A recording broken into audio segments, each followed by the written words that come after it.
Kung nagtuloy-tuloy ang brownout kagabi, malamang wala akong upload. Naisip ko, teka, kailangan ko ng portable light. Kaya, oo, nagwaldas tayo at sinubukan natin ang Tofu Bro. Pero bago ang lahat, let's do a quick unboxing. Syempre, inside the box, nandiyan ang ating bida ng gabi, ang ating Tofu Bro together with its diffuser at ang kanyang accessories. Ayan na nga, tinry ko na nga. O, diba? Okay, now let us take a look dito sa ating Tofu Bro. Sa kanyang side, nandito ang kanyang power input at dito mo naman ikakabit yung tripod. Pwede rin dito sa ilalim, sa taas ang kanyang controller. Dito siya binubuksan.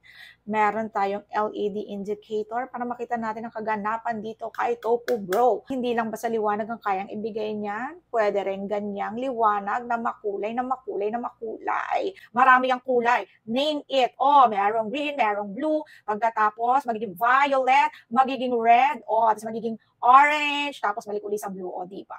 At higit sa lahat, ito ang bongga dyan. Merong mga design niya na ganyan. So, diba? Parang disco-disco lang. Ayan. Ngayon ang tanong, kaya ba ni Tofu Bro na pocket size na bigyan ako ng kaaya-ayang liwanag? So tara, subukan natin. I-open natin ngayon si Tofu Bro. O diba? Mas maganda. Mas better. Kumikinang si Teacher Weng. Ngayon ang tanong dito, paano kung si Tofu Bro na lang mag-isa? Patayin ang ilaw.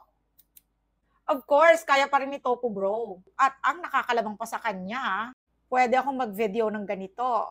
Pwede kong maging si Avatar. Pwede kong magmukhang Ubi Halaya. Pwede rin ako mag-disco-disco. Kaya ba ng normal na ilaw yan? Siyempre hindi. Si Tofu lang ang may kaya niyan.